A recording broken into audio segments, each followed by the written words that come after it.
আপনার ধর্ম ও আপনার বাস্তবতা সত্যি কি এক? যে জীবন আপনি যাপন করছেন তা কি আপনার?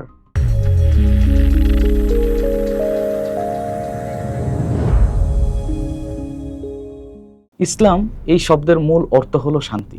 এটি কেবল কতগুলো আচার অনুষ্ঠান নয়, বরং স্রষ্টার প্রতি বিনয়ীভাবে অনুগত হয়ে, অর্থাৎ আল্লাহতে আত্মসমর্পণ করে সৃষ্টির সাথে একাত্মতা স্থাপন করার নামই হলো ইসলাম। আমরা প্রত্যেকেই শান্তির সন্ধানে আছি এবং আমরা জানি ইসলাম শব্দের অর্থ শান্তি।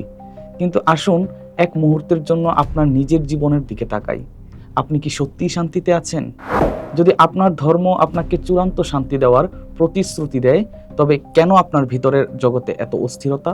কেন আপনার জ্ঞান, আপনার নিয়ম পালন সবই এক অদৃশ্য প্রাচীরের সামনে এসে থেমে যাচ্ছে? আপনি কি এমন এক ধর্ম পালন করছেন যার গভীরতম সত্যটি আপনি কখনো স্পর্শ করতে পারেননি? আপনার বিশ্বাস এবং আপনার বাস্তবতা, এই দুটির মধ্যে এমন এক অন্ধকার গহ্বর রয়েছে যার অস্তিত্ব আপনাকে বলা হয়নি। ইসলাম মানে স্রষ্টার কাছে আত্মসমর্পণ। কিন্তু প্রশ্ন হলো, আপনি কাকে আত্মসমর্পণ করছেন? আপনার রীতিনীতিকে, আপনার সমাজের প্রত্যাশাকে, নাকি সেই অজেয় সত্তাকে যিনি আপনার হৃদয়ের গভীরে আছে?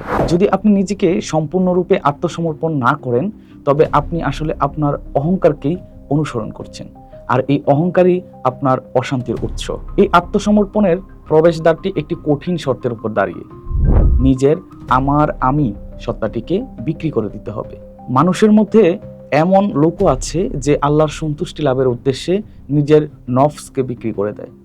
সূরা আল বাকারা আয়াত 207। আপনি কি স্বেচ্ছায় আপনার সবচেয়ে মূল্যবান দখল, আপনার নফস ত্যাগ করতে প্রস্তুত? যদি না হন, তবে আপনার আত্মসমর্পণ কি কেবলই একটি শব্দ মাত্র? আসুন রাসূল সাল্লাল্লাহু আলাইহি সাল্লামের সেই উক্তিটির গভীরে যাই। কাল্ব ঠিক হলে গোটা শরীর ঠিক হয়ে যায়। এর মানে কি? আমরা ভাবি আমাদের যুক্তি আমাদের নিয়ন্ত্রণ করে, কিন্তু বাস্তবে আপনার ক্রোধ, আপনার ঈর্ষা, আপনার লোভ, এগুলি কি যুক্তির ফসল, নাকি এগুলো আপনার কলুষিত হৃদয়ের স্বয়ংক্রিয় প্রতিক্রিয়া? কাল্ব হলো আপনার জীবনের গোপন অপারেটিং সিস্টেম। এটি আপনার আবেগ, আপনার অভ্যাস এবং আপনার আধ্যাত্মিক সংযোগ নিয়ন্ত্রণ করে। আপনি বাহ্যিক আইন মেনে চলতে পারেন, কিন্তু যদি আপনার এই অপারেটিং সিস্টেমটি দূষিত থাকে, তবে আপনি কেবল বাইরে ভালো সাজার অভিনয় করছেন। যতক্ষণ এই অভ্যন্তরীণ শয়তানকে পরাজিত করছেন, ততক্ষণ বাহ্যিক শান্তি একটি অসম্ভব ধারণা। আমাদের কাছে জ্ঞানের দুটি রাস্তা আছে: বহুমুখী জ্ঞান, যা আপনাকে সমাজের চোখে জ্ঞানী বানাবে; 2, অন্তর্মুখী জ্ঞান, যা আপনাকে আপনার ভেতরের সত্তা এবং স্রষ্টার পরিচয় দেবে। আপনি কোন জ্ঞানের পেছনে ছুটছেন? যদি আপনার জ্ঞান আপনার হৃদয়ে শান্তি আনতে না পারে, তবে এই জ্ঞানের প্রকৃত মূল্য কি? এই অন্তর্মুখী গুপ্ত পথটি খুঁজে পেতে প্রয়োজন একটি জীবন্ত আলো। প্রশ্ন আসতে পারে, জীবন্ত আলো কি? কারণ শুধু কিতাব পড়ে কেউ অন্ধকার থেকে আলোতে আসতে পারে না। পথ চলার জন্য প্রয়োজন এমন এক পথ প্রদর্শক যিনি নিজেই এই পথ জয় করেছেন, আর তারাই হলো জীবন্ত আলো। সেই আদিকাল থেকে আল্লাহ তার মনোনীত বান্দাদের, অর্থাৎ নবী, রাসূল, ইমাম, আউলিয়া পাঠাচ্ছেন, যেন তারা মানুষের আত্মার অন্ধকারের সে আলো পৌঁছে দেয়। আর শান্তি তো বর্ষিত হয় তার ওই বান্দাদের ওপর যাদেরকে তিনি মনোনীত করেছেন। সূরা আন-নামল আয়াত 59।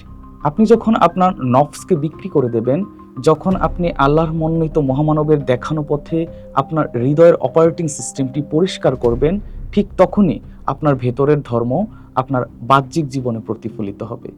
আপনাকে তখন আর আইন মেনে চলার চেষ্টা করতে হবে না। শান্তি তখন আপনার ভেতরের প্রকৃতি হয়ে উঠবে। এই আত্মবিপ্লবী হলো প্রকৃত ইসলাম বাস্তবায়নের উত্তম উপায়। ইসলামকে কেবল একটি বিশ্বাস হিসেবে রাখবেন, নাকি এটি একটি জীবন পরিবর্তনকারী বিজ্ঞান হিসেবে গ্রহণ করবেন, যা আজই আপনার নিজের হৃদয়ের ল্যাবরেটরিতে পরীক্ষা করা যায়? সিদ্ধান্ত আপনার। আপনার জীবনের সত্য নির্ধারণ করার ক্ষমতা আপনার হাতে। দেখা হবে নতুন আরেকটি ভিডিওতে।